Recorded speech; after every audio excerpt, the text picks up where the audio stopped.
Hello बच्चों, online class में आपका स्वागत है। मैं art and craft teacher assistant professor Anuradha Valmiki Mekal Suta college Dindori. आज मैं आपके सामने एक नए लेक्चर के साथ प्रस्तुत हूँ।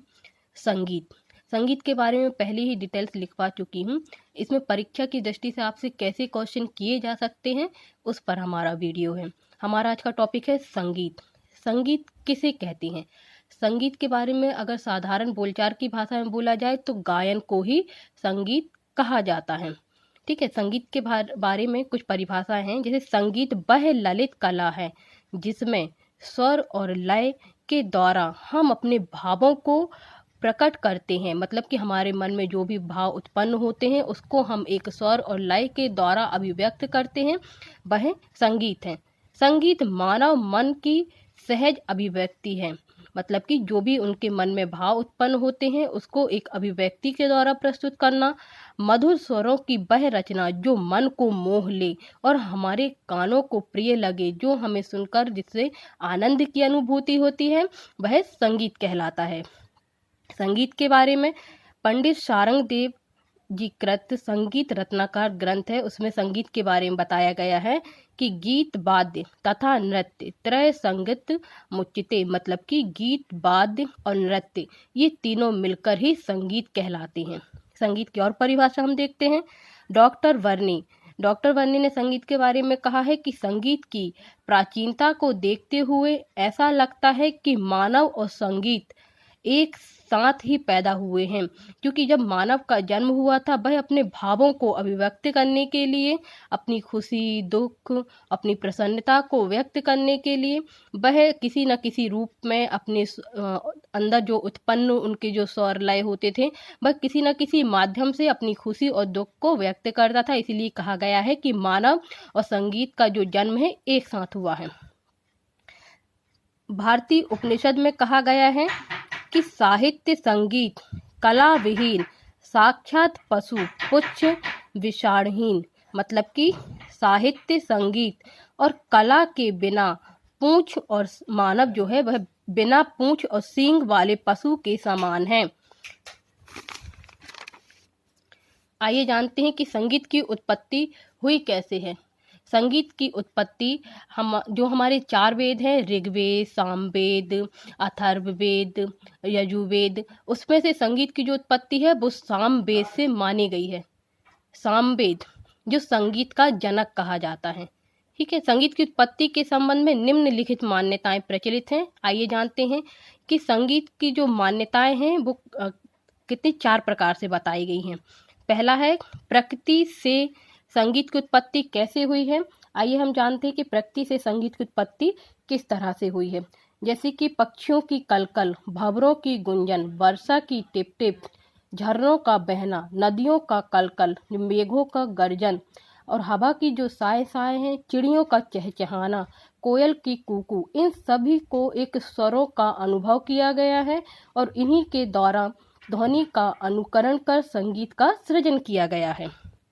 सेकंड है आदि मानव और संगीत। अब आदि मानव और संगीत के द्वारा इससे कैसे संबंध है, इसकी मान्यताएं को हम देखते हैं कि जब आदि मानव का जन्म हुआ तब उन्होंने अपने दुख, प्रसन्नता के भावों को अभिव्यक्त करने के लिए या अपने आनंद की अनुभूति के लिए जो ध्वनि और उत्पन्न हुई उन्हीं को स्वर कहा और उन्हीं के द्वारा अपनी जो संगीत को है वो जन्म दिया।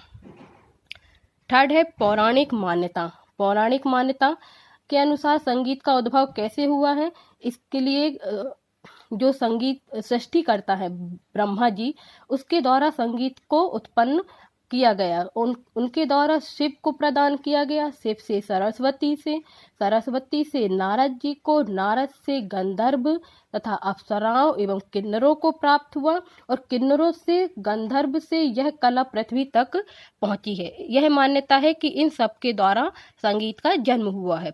और पशु पक्षी से स्वरों की उत्पत्ति के द्वारा भी मान्यता है कि संगीत की उत्पत्ति हुई है। जैसे मतंग ऋषि ने 7 स्वरों की उत्पत्ति इस प्रकार बताई है। जैसे कि मोर जो पक्षी हैं, मोर से षडज मतलब कि 7 स्वर की उत्पत्ति हुई है। जातक से ऋषभ मतलब कि रे स्वर की उत्पत्ति हुई है। बकरे से गंधर्व मतलब कि गा स्वर की उत्पत्ति हुई है। कौवे से मध्यम मतलब कि मा स्वर की उत्पत्ति हुई है। कोयल से पंचम मतलब कि पा की उत्पत्ति हुई है। मेढक से धैवत मतलब कि धा की उत्पत्ति हुई है। हाथी से निषाद मतलब कि नी की उत्पत्ति हुई है। यह बताया गया है कि पशु पक्षी के जो स्वर है उनके द्वारा कैसे जो संगीत की उत्पत्ति हुई है। यह बताया कि हमारे जो 7 स्वर हैं वो किस पक्षी से और किस तरह से उत्पन्न हुए हैं, यह बताया गया है।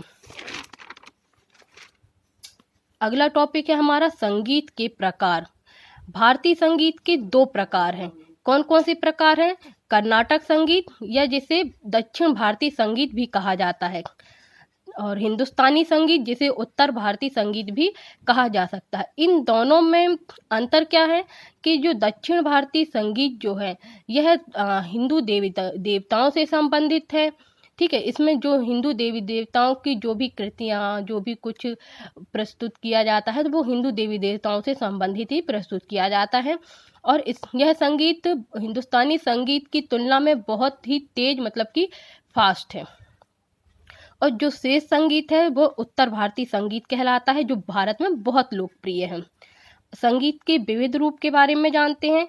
संगीत के निम्नलिखित 3 रूप बताए गए हैं। पहला है शास्त्रीय संगीत। शास्त्रीय संगीत का क्या कहलाता है? शास्त्रीय संगीत मतलब कि जो शास्त्रों में प्रचलित हो ऐसा संगीत शास्त्रीय संगीत कहलाता है। और शास्त्रीय संगीत के कुछ नियम रहते हैं, जो नियमों में बंधा हुआ होता है, जो सिद्धांतों पर आधारित होता है, जिसके लिए एक व्यवस्थित रूप में उसको गाया जाता है। अधिक परिश्रम की आवश्यकता होती है और इसमें कठिन दक्षता और कठिन कार्य भी करना पड़ता है इसको सीखने के लिए। ऐसे संगीत को क्या कहा जाता है? शास्त्रीय संगीत। और शास्त्रीय संगीत में जो मानव को वैराग्य की ओर प्रेरित करता है। यह ईश्वर तक, शास्त्रीय संगीत जो है वह ईश्वर तक पहुंचने का एक साधन है। जो ऋषि मुनियों ने संसार से मुक्ति पाकर संगीत का ही सहारा लिया है। यह मानव हृदय के विकास के लिए भी महत्वपूर्ण है। ठीक है, सेकंड है सुगम संगीत। सुगम संगीत किसे कहते हैं? सुगम संगीत वह संगीत है जो जन साधारण में प्रिय होता है, जैसे कि ईश्वर तथा देवी देवताओं की जो भी लीलाएं, पद व अन्य सभी साहित्य रचनाएं जो किसी ताल में बंधकर गाई जाएं।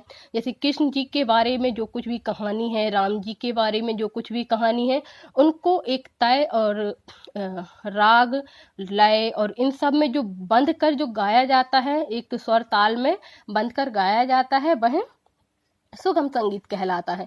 और सुगम संगीत जो है वह एक सरल रूप है। जो शास्त्रीय संगीत बहुत मतलब इसमें परिश्रम की आवश्यकता पड़ती है, इसमें इतने परिश्रम की आवश्यकता नहीं पड़ सकती है। कोई भी व्यक्ति जिसे थोड़ा बहुत स्वर और ताल का ज्ञान होता है सुगम संगीत का प्रयोग कर सकता है। सुगम संगीत जो है साधारण जन के लिए संगीत का सरल और सरस रूप है। थर्ड है हमारा चित्रपट संगीत। लोक संगीत की भांति ही जो मानव जीवन में बहुत अधिक लोकप्रिय रहा है वह चित्रपट संगीत ही रहा है, क्योंकि यह एक अत्यंत सरल रूप है। चित्रपट संगीत का प्रचार रेडियो, सिनेमा, टीवी आदि माध्यमों में किया जाता है। और चित्रपट संगीत है वह बहुत ही सरल और मधुर होता है। चित्रपट संगीत भाव राग प्रधान ना होकर मेलोडी एवं वाद्ययंत्र प्रधान भी होता है। चित्रपट संगीत जनता की रुचि के अनुसार ही प्रभावित होता है। ठीक है, इसके बारे में हम कैसे अलग अलग बता सकते हैं कौन सा संगीत किस तरह का गायन किया जाता है और ये क्यों एक दूसरे से अलग है। आज का हमारा लेक्चर संगीत के ऊपर था, जो आपको परीक्षा में किस तरह से क्वेश्चन किए जाते हैं और इसमें हमें कैसे शॉर्ट में आंसर देना है। आज का हमारा वीडियो यही समाप्त होता है। मिलेंगे नए वीडियो और नए टॉपिक के साथ। नमस्ते।